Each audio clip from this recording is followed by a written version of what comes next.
స్వాగతం. బులెటిన్ ముందుగా హెడ్లైన్స్ చూద్దాం. ఏపీ బడ్జెట్ ద్వారా ప్రజలకు నిరాశే మిగిలింది. మాజీ మంత్రి గుడివాడ అమర్నాథ్. వివాదంగా మారిన కొమరవెల్లి మల్లన్న ఆలయ ధర్మకర్త జయప్రకాష్ రెడ్డి వ్యవహారం. చెప్పులు వేసుకుని ఆలయం మొత్తం తిరిగిన ధర్మకర్త తీరుపై ఆగ్రహం వ్యక్తం చేస్తున్న భక్తులు. కరెంటు కోతలతో అవస్థలు. సబ్స్టేషన్ ఎదుట ఆందోళనకు దిగిన రైతులు, గ్రామస్తులు. పకడ్బందీగా ఇంటర్మీడియట్ మొదటి సంవత్సరం పరీక్షలు. 6 నెలల చిన్నారితో పరీక్ష రాయడానికి వచ్చిన తల్లి. మంత్రి పొన్నం ప్రభాకర్ ను కలిసిన గౌడ సంఘాల నేతలు. గౌడ సంఘం అభివృద్ధికి ప్రణాళికలు. హిందూ ధర్మరక్షణ మనందరి కర్తవ్యం. ద్వారకా శారదా పీఠాధిపతి శ్రీ శ్రీ జగద్గురు శంకరాచార్య స్వామి సదానంద సరస్వతి వెల్లడి. విశాఖపట్నం ఏపీ బడ్జెట్ ద్వారా ప్రజలకు నిరాశ మిగిలిందని మాజీ మంత్రి గుడివాడ అమర్నాథ్ అన్నారు. వైఎస్ జగన్ ను విమర్శించడానికే బడ్జెట్ ప్రసంగం అంత జరిగిందని, నిత్యం జగన్ నామస్మరణతోనే కూటమి పాలన జరుగుతోందని చెప్పారు. ప్రజల నమ్మకాన్ని కూటమి పాలన కోల్పోయిందని, జగన్ కంటే ఎక్కువ పథకాలు ఇస్తారని ప్రజలు భావించారని, చంద్రబాబు అంటే మోసమని మరోసారి రుజువైందని అన్నారు. తల్లికి వందనం, అన్నదాత సుఖీభావకు నిధుల్లో కోత పెట్టారని, ఆడపిల్లకు వందనం, ఉచిత బస్సు, నిరుద్యోగ భృతికి అసలు నిధులే కేటాయించలేదని అన్నారు. వైఎస్ జగన్ మేనిఫెస్టోను భగవద్గీతగా భావించారని, 90% పైగా హామీలు అమలు చేశారని, జగన్మోహన్ రెడ్డి విలువ ఇప్పుడు అందరికీ తెలుస్తుందని, కోవిడ్ సమయంలోనూ సంక్షేమ పథకాలను అమలు చేశారని, కూటమి ఎన్నికల హామీలు అమలు చేసే వరకు పోరాటం చేస్తామని చెప్పారు. 2025-26 సంవత్సరానికి సంబంధించి నిన్న ప్రభుత్వం పెట్టినటువంటి బడ్జెట్ దాదాపు 3,22,000 కోట్ల రూపాయలతో నిన్న బడ్జెట్ ప్రవేశపెట్టినప్పుడు రాష్ట్ర ప్రజలు అందరూ కూడా చాలా ఆశగా ఎదురు చూశారు. సహజంగా ఒక ప్రభుత్వం బడ్జెట్ ప్రవేశపెట్టేటువంటి సమయంలో రాష్ట్రంలో ఉన్నటువంటి పేదవారు, ప్రభుత్వం మీద ఆధారపడినటువంటి కుటుంబాలు ఆ బడ్జెట్ లో పొందుపరిచేటువంటి కేటాయింపుల్లో ఆ కేటాయింపుల ద్వారా మన జీవితాలు మారుతాయి, మన జీవన విధానం మారుతుంది, మన ప్రాంతాలు అభివృద్ధి చెందుతాయి, మన భవిష్యత్తు బాగుంటుంది అని చెప్పి రాష్ట్రంలో ముఖ్యంగా పేదవారు ఎదురు చూస్తారు. వీటన్నిటికన్నా మించి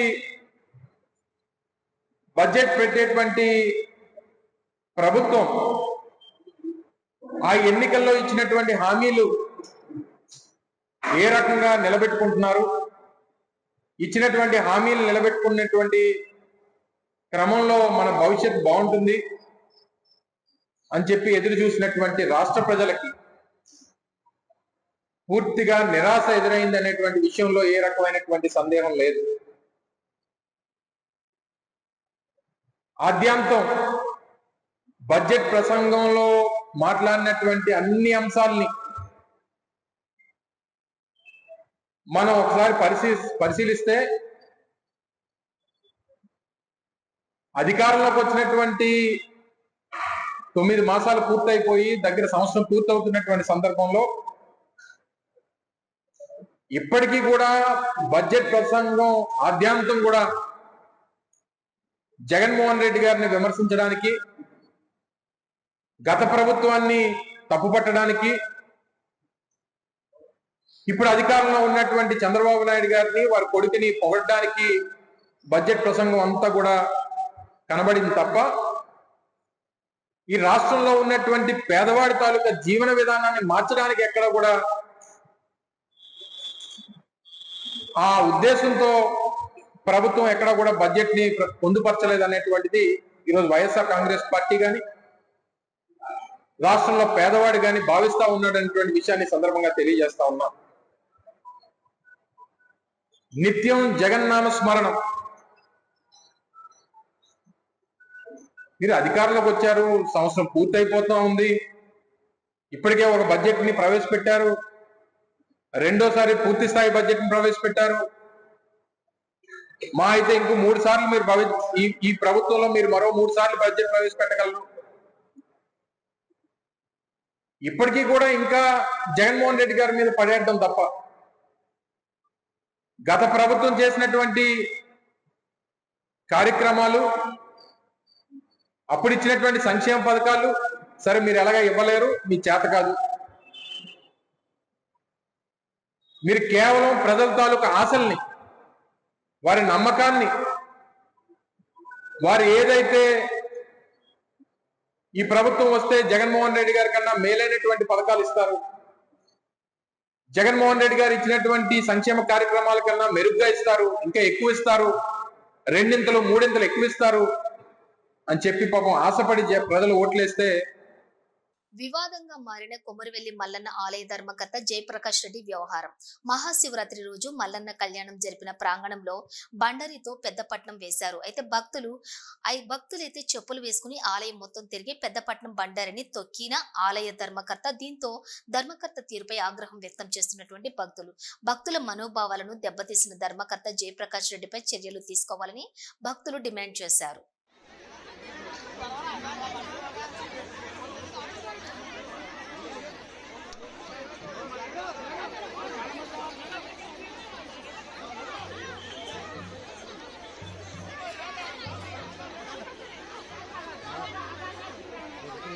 రోజు తెల్లారితే కరెంటు కట్ అవుతుందని సబ్స్టేషన్ ఎదుట ఆందోళనకు దిగారు మెదక్ జిల్లా కర్నాన్పల్లి రైతులు, గ్రామస్తులు.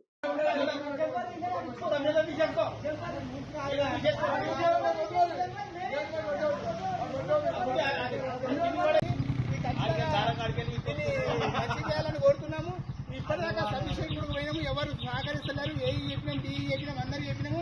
ఈ మొత్తం మీద ఈ జైలు సాగుంది, ఏడాది అవుతుంది, ట్రాన్స్ఫారం తీసుకొచ్చి చేస్తలేరు. ఇవన్నీ చేయకపోవడం కారణము చాలా ఇబ్బందిగా ఉన్నది. ఇది మొత్తం తొందరగా దీన్ని చేయాలని కోరుతున్నాం. స్కూల్ పిల్లలు బస్ స్టాండ్ ఈయనే ఉన్నది, స్కూల్ బస్సులు కూడా ఇక్కడికి వచ్చి ఈయన అవుతాయి. ఒక 100 మంది పిల్లల దాకా చిన్న చిన్న పిల్లలు ఉంటారు. దీనికోసము ఇక్కడనే మూత్రం చేసే పరిస్థితి ఏర్పడుతుంది. దీనివల్ల పిల్లలకు ప్రాణాపాయ స్థితి ఉన్నది. దీన్ని ఖచ్చితంగా ఎంత తొందరగా చేసి అంత మంచిగా ఉంటుంది. ఈ సంవత్సరం కాలం నుంచి పొద్దున్న 6:30 7 గంటలకు నల్లచ్చే టైంలో ఈ కరెంటు పోతుంది, పిల్లలకు ఈ ఇబ్బంది అవుతుంది. అంటే ఇక్కడ చాలా ఇబ్బందితో ఉన్నది. పిల్లలు ఖచ్చితంగా డేంజర్ ఉన్నది. పార్వతీపురం మన్యం జిల్లా పార్వతీపురంలో పకడ్బందీగా ఇంటర్మీడియట్ మొదటి సంవత్సరం పరీక్షలు ప్రారంభమయ్యాయి.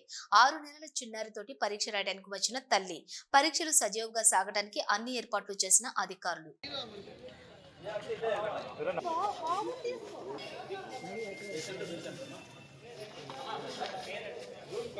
మినిస్టర్ క్వార్టర్స్ లోని మంత్రి పొన్నం ప్రభాకర్ ను గౌడ సంఘాల నేతలు, మాజీ ఎమ్మెల్సీ బాలసాని లక్ష్మీనారాయణ, పల్లె లక్ష్మణరావు గౌడ్, ఇతర గౌడ సంఘాల నేతలు శనివారం కలిశారు. పలు అంశాలను మంత్రి దృష్టికి తీసుకొచ్చారు. మంత్రి మాట్లాడుతూ తెలంగాణ గౌడ సంఘాల పక్షాన గౌడ ప్రముఖులు, మాజీ శాసనమండలి సభ్యులు బాలసాని లక్ష్మీనారాయణ, పల్లె లక్ష్మణ్ గౌడ్, నీరా కేకు సంబంధించిన ఇష్యూ, సర్దార్ సర్వాయి పాపన్న గౌడ్ విగ్రహానికి సంబంధించిన అంశం, గౌడ సంఘం భవన నిర్మాణానికి సంబంధించిన 3 అంశాలను, రాజకీయ ప్రాధాన్యతకు సంబంధించిన అంశాలను నా దృష్టికి తెచ్చారు. నిన్ననే నేను పిసిసి మహేష్ కుమార్ గౌడ్ ముఖ్యమంత్రితోటి మాట్లాడాము. భవన నిర్మాణానికి సంబంధించిన ప్రముఖులనందరినీ కలుపుకొని మార్చి తర్వాత భవన నిర్మాణానికి ప్రారంభించేలా చర్యలు తీసుకుంటాం. ట్యాంకు బండి మీద సర్వాయి పాపన్న గౌడ్ విగ్రహానికి స్థలం విషయంలో గతంలో చూసిన స్థలం కానీ వేరే స్థలాన్ని కానీ చూసే బాధ్యత ముఖ్యమంత్రి మా ఇద్దరికే అప్పగించారన్నారు. తెలంగాణ గౌడ సంఘం పక్షాన గౌడ ప్రముఖులు, అదేవిధంగా మాజీ శాసనమండలి సభ్యుడు బాలసాని గారు, పల్లె లక్ష్మణ్ గౌడ్ గారు ఈరోజు నీరా కేపుకు సంబంధించిన ఇష్యూ కావచ్చు, సర్వాయి పాపాన ఇష్యూ కావచ్చు, అదేవిధంగా గౌడకు సంబంధించినటువంటి భవన నిర్మాణం సంబంధించిన 3 అంశాలను, అదేవిధంగా రాజకీయ ప్రాధాన్యతలకు సంబంధించిన అంశం మీద దృష్టికి తేవడం జరిగింది. దీనికి సంబంధించి నిన్ననే నేను మహేష్ కుమార్ గౌడ్ గారు ముఖ్యమంత్రి గారితో మాట్లాడి భవన నిర్మాణానికి సంబంధించి కొంత ప్రముఖులందరినీ కలుపుకొని మార్చ్ తర్వాత భవన నిర్మాణాన్ని ప్రారంభించే విధంగా చర్యలు తీసుకుంటామనేటువంటి మాట ముఖ్యమంత్రి గారు స్వయంగా ఎందుకు మీరు దాని మీద ఇనిషియేట్ చేస్తలేరని చెప్పినారు. దాంతో పాటుగా సర్వాయి పాపానికి సంబంధించి ఆ ట్యాంక్ బండ్ మీద ఉన్న విగ్రహానికి సంబంధించిన స్థలం విషయంలో కూడా గతంలో ప్రతిపాదించిన స్థలము లేదా దాని దగ్గరలో మంచి స్థలానికి సంబంధించిన అంశం మీద మేము మా ఇద్దరికే బాధ్యతలు వేస్తున్నాడు. ఈ రెండు విషయాలను వారితో చర్చించడంతో పాటుగా నీరా కేవ్కు సంబంధించి జూపల్లి కృష్ణారావు గారితో, టూరిజం ఎండి ప్రకాష్ రెడ్డి గారితో నిన్న వారి కార్యాలయంలో సమావేశం ఏర్పాటు చేసుకున్నాం. బీసీ కార్పొరేషన్ తరఫున అదేవిధంగా టాడీ టాపర్ కార్పొరేషన్ ఎండి గారు కూడా నిన్న సమావేశంలో పాల్గొన్నారు. ఈరోజు దానికి సంబంధించి ఆనాడు శ్రీనివాస్ గౌడ్ గారు ఒక ఆలోచన చేసి దానికి సంబంధించిన ఏర్పాటు చేసి ఉండొచ్చు. కానీ ఈరోజు దానికి సంబంధించిన విషయం లోపల రాజకీయం చేయడానికి ప్రయత్నం చేస్తే అనవసరం దయచేసి. ఎందుకంటే ఇది మేము కూడా కుల ప్రతినిధులుగా కులానికి సంబంధించిన విషయం లోపల బాధ్యతగా వ్యవహరించే ప్రయత్నం చేస్తాను. అందుకు సంబంధించి ఆనాడే ఒకవేళ ఈ కట్టే సందర్భంలోనే కంప్లీట్ గా దానికి రైట్స్ అన్ని టాడీ టాపర్స్ కోఆపరేటివ్ సొసైటీకి ఇచ్చేస్తే ఇబ్బంది లేకుండే. ఈ సగం సగం చేయడం వల్ల ఈ రోజు ఇబ్బంది వచ్చింది. అందుకే నిన్న టూరిజం ఎండి గారు అదేవిధంగా టూరిజం శాఖ మంత్రి, ఎక్సైజ్ శాఖ మంత్రి జూపల్లి కృష్ణారావు గారు ఈ యొక్క మొత్తం నీరా కేవ్ స్థలానికి సంబంధించిన సంస్థలు టూరిజం డిపార్ట్మెంట్ కు నామినల్ గా, ఎందుకంటే స్థలం బాగాలేదు కాబట్టి కొంత టర్మ్స్ అండ్ కండిషన్స్ చేసుకొని కంప్లీట్ గా ఇది toddy toppers corporation hand over చేయడానికి నిర్ణయం తీసుకున్నామనే మాట సందర్భంగా మనం చేస్తాను. మూడు సమస్యల్ని చేస్తాను, గౌడ పెద్దలు గమనించండి. నేను మీ ప్రతినిధిని, తప్పకుండా ఈరోజు ప్రభుత్వంలో నేను కానీ రాష్ట్ర కాంగ్రెస్ అధ్యక్షుడు మహేష్ కుమార్ గౌడ్ గారు కానీ తప్పకుండా అటు పెద్దలు campaign committee chairman Madhu Yaskhi Goud గారు ఎక్కడైనా తెలంగాణ వ్యాప్తంగా గీతా కార్మికులకు సంబంధించిన ఇంత పెద్ద ఇచ్చిన బలహీన వర్గాలకు సంబంధించిన సర్వే లాంటి కార్యక్రమాలు జరిపే సందర్భంలో మీరుగా తప్పకుండా ఈ అంశాలన్నింటినీ ఏదైనా ఉంటే మా దృష్టికి తెమ్మని కోరుతాను. పాలిటిక్స్ అవసరం లేదు, పాలిటిక్స్ ఎవరు ఏం చేసారు ఏదైనా చర్చ అవసరం లేదు. గతం వాళ్ళందరినీ గౌరవించుకుంటూ భవిష్యత్తులో ఇంకా కులానికి సంబంధించిన సేవ చేయాలనేటువంటి ఆలోచనతో దీంతో పాటు అందరికీ ఒక బాధ్యత గల విషయంగా. కాబట్టి నీరా కేఫ్ గురించి ఎవరు ఎన్ని సమావేశాలు చేసుకున్నా ఏం చేసుకున్నా దీనికి భవిష్యత్తులో ఇది టాడీ టాపర్స్ కోఆపరేటివ్ సంస్థకు అందుతుంది. దీనిలో అందరూ మనకు సంబంధించిన వాళ్ళే రేపు వ్యవహారం చేసుకోవడానికి అవకాశం ఉండే విధంగా తగిన ఆదేశాలు ఇవ్వబడుతున్నాయని మనం చేస్తాం. హిందూ ధర్మరక్షణ మనందరి కర్తవ్యం. పురాతన సనాతన ధర్మమే లోకానికి రక్ష అని ద్వారకా శారదా పీఠాధిపతి శ్రీ శ్రీ జగద్గురు శంకరాచార్య స్వామి సదానంద సరస్వతిజీ అన్నారు. స్వామీజీ Hyderabad Jubilee Hills road number 49 లోని విజయక్రాంతి మెట్రో ఇండియా దినపత్రికల చైర్మన్ ఎండి చిల్లప్ప గారి లక్ష్మణ్ రాజం విజయ దంపతుల నివాసానికి విచ్చేశారు. ఈ సందర్భంగా చిల్లప్ప గారి లక్ష్మీరాజం విజయ దంపతులు డైరెక్టర్ సౌమ్య కుటుంబ సభ్యులు స్వామీజీకి పాదుకా పూజ నిర్వహించారు. సాయంత్రం ప్రత్యేక పూజలు చేశారు. ప్రయాగ్రాజ్ కుంభమేళ గంగా నది కోట్లాది మందిని ఒకచోట చేర్చిందన్నారు. ఈ సందర్భంగా స్వామీజీ మాట్లాడుతూ సనాతన ధర్మం శాశ్వతమైనదని, వేదాలే అందుకు నిదర్శనమని కొనియాడారు. వేదాలు చదివి హిందూ ధర్మాన్ని తెలుసుకోవచ్చునన్నారు. సనాతన ధర్మ వేదిక ధర్మమని, అనుసరణీయమని అన్నారు. మన సంస్కృతిలో అనాదిగా గురు సాంప్రదాయం ఉందన్నారు. నేటి కాలంలో కొందరు దుష్టులు హిందూ మతాన్ని నాశనం చేసేందుకు చూస్తున్నారన్నారు. వారి నుంచి సనాతన ధర్మాన్ని కాపాడుకోవాలన్నారు. హిందూ ధర్మాన్ని రక్షించేది ఆదిశంకరాచార్యులు అవతరించారని గుర్తు చేశారు.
ఎన్టీఆర్ ఎన్టీఆర్ జిల్లా మైలవరం నియోజకవర్గంలోని జీకొండూరు మండలంలో జాతీయ సైన్స్ డే సందర్భంగా వివేకానంద పాఠశాలలో ఏర్పాటు చేసిన జాతీయ సైన్స్ డే కార్యక్రమానికి ఎంపీపీ వేములకొండ లక్ష్మీ తిరుపతమ్మ ముఖ్య అతిథులుగా పాల్గొన్నారు. ఈ సందర్భంగా ఆమె విద్యార్థులు రూపొందించినటువంటి వివిధ సైన్స్ నమూనాలను పరిశీలించి విద్యార్థులను అభినందించారు. ఈ కార్యక్రమంలో జీకొండూరు గ్రామ సర్పంచ్ మండల అరుణ, ఎంఈఓ పజ్జూరు వెంకట నరసింహారావు, మల్లెల శ్రీనివాస్, ఉపాధ్యాయులు మరియు పాఠశాల యాజమాన్యం తదితరులు పాల్గొన్నారు. రాష్ట్ర పండుగ నూకాలమ్మ జాతర ఈ రోజు అసెంబ్లీలో మాజీ మంత్రివర్యులు అనకాపల్లి శాసనసభ్యులు శ్రీ కొణతాల రామకృష్ణ ముఖ్యమంత్రి నారా చంద్రబాబు నాయుడిని కలిసి నూకాలమ్మ జాతరను రాష్ట్ర పండుగగా ప్రకటించాలని కోరారు. తక్షణమే తన వ్యక్తిగత కార్యదర్శి రవిచంద్రని పిలిచి నూకాలమ్మ జాతరను రాష్ట్ర పండుగగా ప్రకటించడం కోసం ఏర్పాట్లు చేయమని ముఖ్యమంత్రి నారా చంద్రబాబు నాయుడు ఆదేశించడం జరిగింది. ఈ కార్యక్రమంలోని అనకాపల్లి పార్లమెంటు సభ్యులు సీఎం రమేష్, హిందూపురం శాసనసభ్యులు నందమూరి బాలకృష్ణ మరియు కేంద్ర మంత్రివర్యులు కింజరపు రామ్మోహన్ నాయుడు పాల్గొన్నారు. కోరిన వెంటనే నూకాలమ్మ జాతరను రాష్ట్ర పండుగగా గుర్తించాలని ముఖ్యమంత్రితోటి మాట్లాడిన ఉప ముఖ్యమంత్రి కొణిదెల పవన్ కళ్యాణ్ కి కొణతాల రామకృష్ణకి ప్రత్యేక ధన్యవాదాలు తెలియజేశారు. తెలంగాణలో సమ్మక్క సారక్క జాతర ఎలా చేస్తారో మన కూటమి ప్రభుత్వం వచ్చిన తర్వాత ఒక్క అనకాపల్లి ఉత్తరాంధ్రకే కాదు, మన నూకాలమ్మ జాతరని రాష్ట్ర ప్రభుత్వం గుర్తించేలాగా రాష్ట్ర ప్రభుత్వం దిగువ వచ్చి అమ్మవారికి పట్టు వస్త్రాలు పెట్టేలాగా ఆ చర్యలు మొదట రాగానే మనమే తీసుకుందాం. అది ప్రాచీన సంస్కృతి సాంప్రదాయాలను ప్రతి ఒక్కరూ పాటించాలని ఎన్టీఆర్ జిల్లా ఎంపీ కేశినేని శివనాథ్ అన్నారు. ఎన్టీఆర్ జిల్లా జగ్గయ్యపేట నియోజకవర్గం నందిగామ మండలంలోని దాములూరు కూడలి గ్రామంలో సంగమేశ్వర స్వామి తిరునాళ్ల సందర్భంగా ఎడ్ల పోటీ, లాగుడు పోటీలు ప్రారంభోత్సవానికి ఆయన ముఖ్య అతిథిగా హాజరయ్యారు. అనంతరం ఆయన సంగమేశ్వర స్వాముల వారిని దర్శించుకుని ప్రత్యేక పూజలు నిర్వహించారు. ఈ సందర్భంగా ఆయన మాట్లాడుతూ ఎన్డీఏ కూటమి ప్రభుత్వం అధికారంలోకి వచ్చిన తర్వాత ప్రజలు సంతోషంగా పండుగలు చేసుకోవడం చాలా సంతోషకరమన్నారు. గ్రామాలలోని ప్రాచీన సంస్కృతి సంప్రదాయాలను ప్రజలు ప్రతి ఒక్కరు కూడా పాటించడంతో ఆయన హర్షం వ్యక్తం చేస్తూ వారిని కొనియాడారు. ఇలాంటి పనులకు కూటమి ప్రభుత్వం అండగా ఉంటుందని ఎంపీ కేశినేని శివనాథ్ అన్నారు. ఈ కార్యక్రమంలో ఎమ్మెల్యే శివరాం, రాజగోపాల్, వెనిగండ రాము, టీడీపీ ఎన్టీఆర్ జిల్లా అధ్యక్షులు నెట్టెం రఘురాంతో కలిసి హాజరయ్యారు. ఈ కార్యక్రమంలో ఎమ్మెల్యే రాజగోపాల్, తెలుగు రైతు అధికార ప్రతినిధి కటారు సత్యనారాయణ, నందిగామ మండల పార్టీ ప్రధాన కార్యదర్శి తోట నాగ మల్లేశ్వరరావు, నందిగామ మండల మాజీ మండల అధ్యక్షులు మన్నే కళావతి, తెలుగు యువత మండల అధ్యక్షులు మన్నేపల్లి వినయ్, దాములూరు గ్రామ సర్పంచ్ గాజుల రామారావు, సంగమేశ్వర దేవస్థానం చైర్మన్ గెంజపల్లి శ్రీనివాసరావు, తెలుగుదేశం పార్టీ గ్రామ అధ్యక్షులు మువ్వా వీరయ్య, నాయకులు చార్ల తులసిరావు, సిద్ధు, శివ, చెరుకూరి హైమారావు, కొత్తపల్లి బ్రహ్మం, వెంకట నరసయ్య, బీజేపీ మండల పార్టీ అధ్యక్షులు కోవెలమూడి వెంకటేశ్వరరావు మరియు ఎన్డీఏ కూటమి నాయకులు, కార్యకర్తలు పాల్గొన్నారు. వైఎస్ఆర్ కడప జిల్లా బద్వేల్ పట్టణంలో ఉచిత వాటర్ ప్లాంట్ ను బద్వేల్ మాజీ ఎమ్మెల్యే విజయమ్మ ప్రారంభోత్సవం చేశారు. శ్రీదేవి భూదేవి సమేత శ్రీ కళ్యాణ వెంకటేశ్వర స్వామి దేవాలయంలో ఆలయ trust board chairman Badireddy Venkataramireddy ఆధ్వర్యంలో శ్రీరామన బోయిన పుల్లయ్య సతీమణి కృష్ణమ్మ కుమారుడు మురళీ యాదవ్, సునీత సహకారంతో ఏర్పాటు చేసిన ఆర్వో మరియు నూతన చలివేంద్రాన్ని ఆమె ప్రారంభోత్సవం చేశారు. ఈ కార్యక్రమంలో బద్వేల్ పట్టణ అధ్యక్షులు వెంగల్ రెడ్డి, మిత్తికాల రమణ, మాజీ మున్సిపల్ చైర్మన్ పార్థసారథి మరియు మున్సిపల్ చైర్మన్ వాకుమల్ల నరసింహారెడ్డితో పాటు కమిటీ సభ్యులు మరియు పలువురు నాయకులు, భక్తులు పాల్గొన్నారు. మాజీ ఎమ్మెల్యే విజయమ్మకు ఆలయ ప్రధాన అర్చకులు రమేష్ శర్మ వేద మంత్రాలతోటి పూర్ణ కుంభంతో స్వాగతం పలికి ప్రత్యేక పూజలు నిర్వహించారు.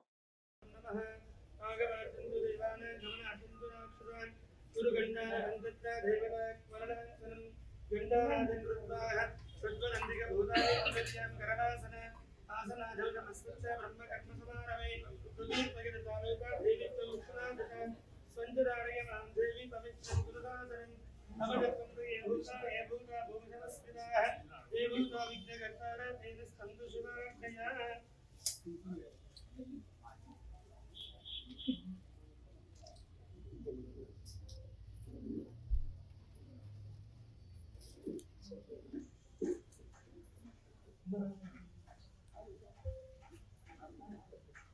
ఈ నెల 14న పిఠాపురంలోని జరగబోవు జనసేన పార్టీ ఆవిర్భావ దినోత్సవం సందర్భంగా సభా నిర్వహణపై ఈ రోజు కాకినాడలో జరిగిన సన్నాహక సమావేశంలో పాల్గొన్న మాజీ మంత్రివర్యులు శాసనసభ సభ్యులు శ్రీ కొణతాల రామకృష్ణ కొణతాల మాట్లాడుతూ పవన్ కళ్యాణ్ మరో ఆంధ్ర కేసరి టంగుటూరి ప్రకాశం అని ఆయన పోరాటం వల్ల రాష్ట్రంలోనే కాదు దేశంలో కూడా ఎన్డీఏ ప్రభుత్వం ఏర్పడిందని మోడీ కూడా పవన్ కళ్యాణ్ ని తుఫాన్ అని ప్రశంసించారని పవన్ కళ్యాణ్ నాయకత్వంలో రాష్ట్రం అభివృద్ధి చెందుతుందని 14న జరగబోయే పార్టీ ఆవిర్భావ దినోత్సవం విజయవంతం చేయాలని పిలుపునిచ్చారు. శ్రీకాళహస్తిలో స్వామి అమ్మవార్ల కళ్యాణం ఘనంగా నిర్వహించారు. తెల్లవారుజామున పార్వతీ పరమేశ్వర్ల కళ్యాణం అంగరంగ వైభవంగా జరిపించారు అర్చకులు. శ్రీకాళహస్తీశ్వరి మహాశివరాత్రి బ్రహ్మోత్సవాల్లో భాగంగా పార్వతీ పరమేశ్వర్ల కళ్యాణం కన్నుల పండుగగా నిర్వహించారు. కళ్యాణ వేదికకు గజవాహనం ఎక్కి ఊరేగింపుగా స్వామి బయలుదేరి రాగా జ్ఞాన ప్రసూనాంబ సింహవాహనం ఎక్కి తాను కూడా పెళ్లి మండపం వద్దకు పయనమైంది. కళ్యాణ వేదిక చేరుకున్న శివుడు అక్కడ కొలువయ్యాడు. స్వామి అమ్మవార్లు కళ్యాణ మండపం చేరుకున్నాక కాస్తంత నాటకీయంగా పెళ్లి మాటలను అమ్మాయి తరపున అబ్బాయి తరపున మాట్లాడి చివరికి అమ్మాయి తరపు వారిని అబ్బాయి తరపున ఒప్పించి వివాహం జరిపిస్తారు. కడు రమ్యంగా సాగిన ఈ ఘట్టాన్ని భక్తులు కన్నులారా వీక్షించి తరించారు.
सारे पहले ताकता है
ఓం నమః శివాయ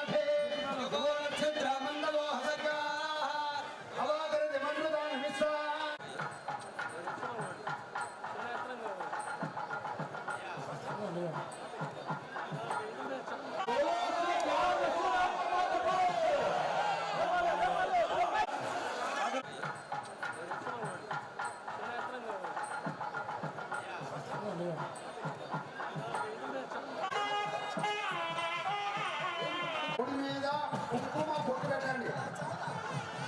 హర హర మహాదేవ. హర హర మహాదేవ. హర హర మహాదేవ. శంభో శంకర.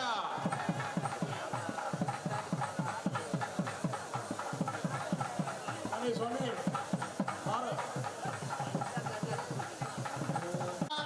ఆ నిత్య సత్యమామని ఆ వస్త సత్యమామలను 3 సార్లు కోరి ఒకరికొకరు పూలమాల చేతిలో తీసుకొని అలా ఒకరికొకరు పూలమాల మార్చుకోండి. అలా చూపించండి స్వామి.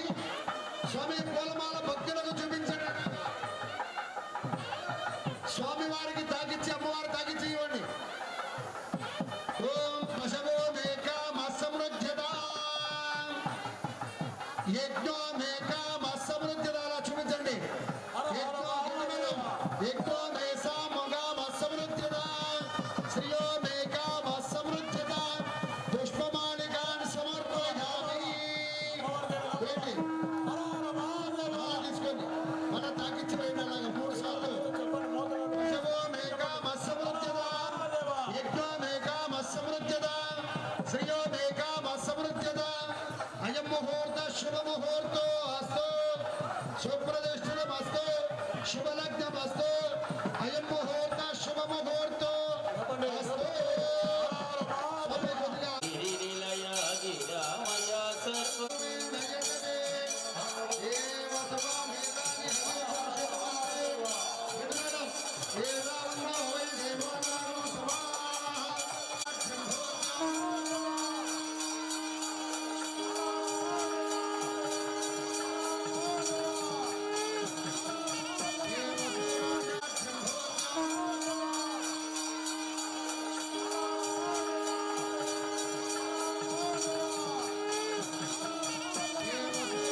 ఇవి బులెటిన్ డీటెయిల్స్ చూస్తూనే ఉండండి న్యూస్.